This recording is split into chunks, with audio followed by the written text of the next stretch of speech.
Breaking news చూస్తున్నాం. సభలో కేసీఆర్ ను సీఎం రేవంత్ రెడ్డి మంత్రులు పలకరించారు.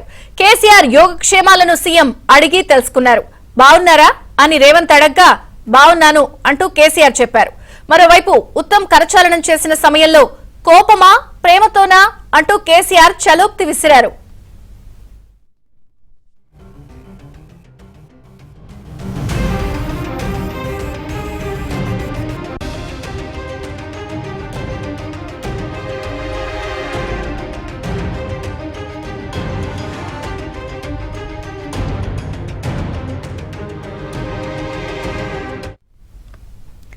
సభలో కేసీఆర్ ను సీఎం రేవంత్ రెడ్డి మంత్రులు పలకరించారు.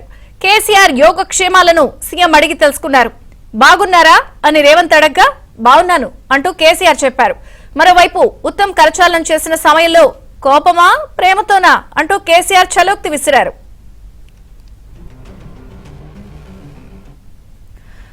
అసెంబ్లీలో ఆసక్తికర ఘటన చోటు చేసుకుంది. కేసీఆర్ ను మర్యాదపూర్వకంగా సీఎం రేవంత్ మంత్రులు పలకరించారు. ఇక్కడ ఏం జరిగింది పూర్తి వివరాలు తెలంగాణ బ్యూరో ఇన్ఛార్జ్ నవీన్ అడిగి తెలుసుకుందాం. నవీన్. సో విజయ్ చంద్రగా ఇవాళ అసెంబ్లీ సమావేశం మొదలు కాగానే మాజీ ముఖ్యమంత్రి కేసీఆర్ ఇవాళ అందరికంటే ముందుగానే అంటే బీఆర్ఎస్ ఎమ్మెల్యేలు అసెంబ్లీ లోపలికి వెళ్లడం కంటే ముందుగానే కేసీఆర్ వెళ్లి అసెంబ్లీలో తన కేటాయించినటువంటి సీట్లో కేసీఆర్ కూర్చున్నారు. ఆయన పక్కన కుత్బుల్లాపూర్ ఎమ్మెల్యే వివేకానంద్ గౌడ్ కూడా కూర్చున్నారు. అయితే ఆ అసెంబ్లీ సమావేశాలు ఒక 4 నిమిషాలు ఆలస్యంగా మొదలయ్యాయి. సో కేసీఆర్ అందరికంటే ముందుగానంటే దాదాపుగా అసెంబ్లీ సెషన్ ప్రారంభం కంటే ముందుగానంటే 8 నిమిషాల ముందుగానే అసెంబ్లీ లోపల తన కేటాయించినటువంటి సీట్లో కూర్చున్నారు.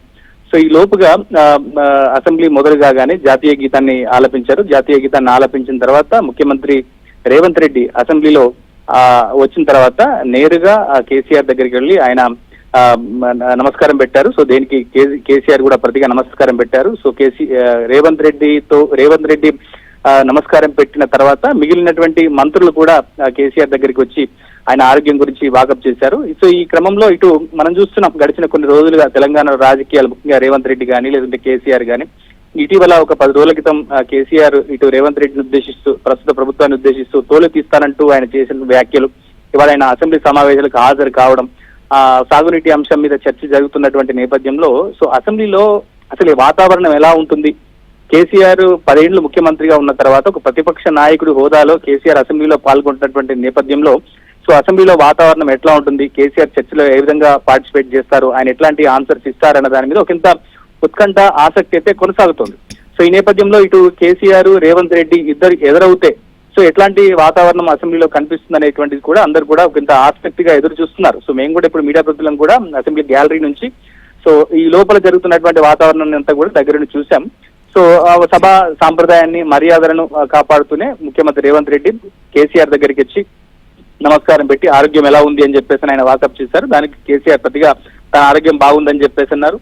సో రేవంత్ రెడ్డి నమస్కారం పెట్టి వెళ్లిపోగానే ఇటు ఉత్తమ్ కుమార్ రెడ్డి, బట్టి విక్రమార్క, శ్రీధర్ బాబు, అడ్లూరు లక్ష్మణ్ కుమార్ మిగిలినటువంటి మంత్రులంతా కూడా కేసీఆర్ దగ్గరికి వచ్చి నమస్కారం పెట్టి పోయారు.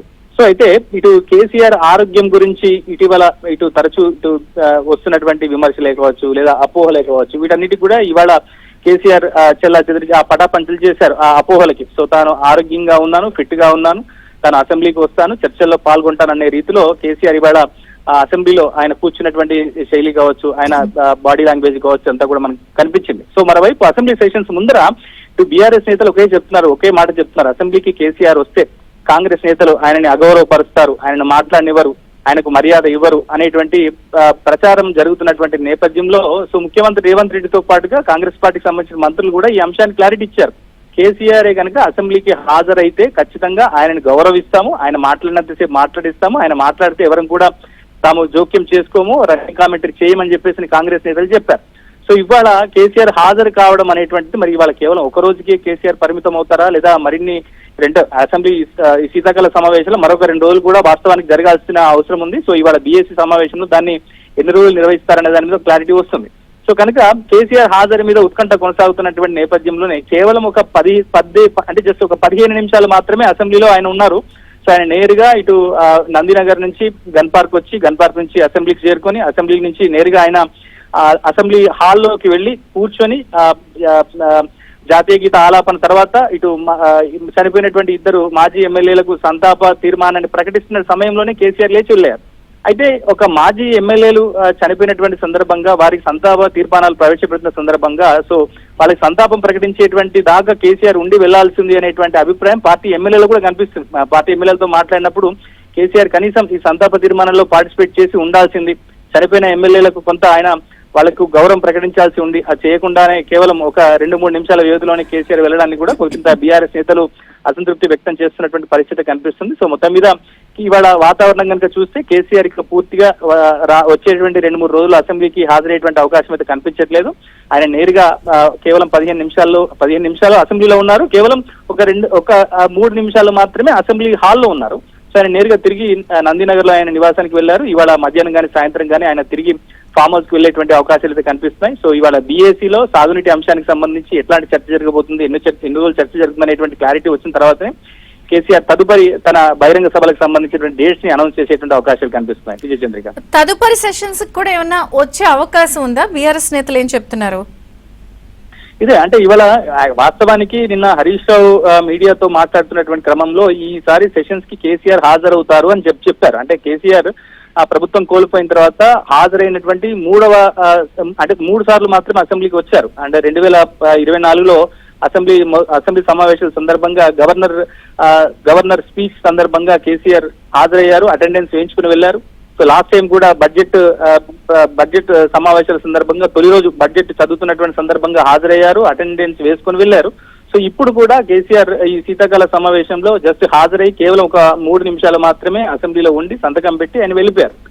ఈ సినారియో అంతా కనుక చూస్తే వచ్చేటువంటి 2-3 రోజుల్లో జరిగేటువంటి అసెంబ్లీ సమావేశాల్లో కూడా కేసీఆర్ పాల్గొనేటువంటి అవకాశాలు చాలా తక్కువగానే ఉందని మనకు కనిపిస్తున్నాయి. ఎందుకంటే ఒకవేళ కేసీఆర్ ఈ సెషన్స్ పూర్తిగా పాల్గొనేటువంటి ఆలోచనతో కనుక ఉంటే సో ఇక్కడ వాతావరణం వేరుగా ఉండేది. సో ఇవాళ పూర్తి సెషన్స్ వరకు ఆయన ఉండేటువంటి వాడు. ఎందుకంటే ఇవాళ 2 మాజీ ఎమ్మెల్యేలకు సంతాపాన్ని తెలిపారు, మౌనం పాటించారు. ఆ తర్వాత 0 వరకు కొనసాగుతుంది.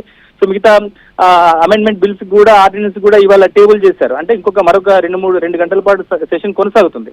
సో అయినప్పటికీ కూడా దాంట్లో పార్టిసిపేట్ చేయకుండా కేవలం ఒక 3-4 నిమిషాలు మాత్రమే పార్టిసిపేట్ చేసి కేసీఆర్ వెళ్ళాడంటే రానున్నటువంటి రోజుల్లో జరిగేటువంటి మిగిలిన 2-3 రోజుల సెషన్స్ కూడా కేసీఆర్ హాజరయ్యేటువంటి అవకాశాలు కూడా తక్కువే అని చెప్పేసి పార్టీ నేతలు చెప్తున్నారు. సో ఒకవేళ ఆయనకు ఆలోచన ఉంటే ఖచ్చితంగా ఇవాళ రోజంతా కూడా ఆయన హౌస్ లో ఉండేటువంటి అవకాశాలు ఉండేది.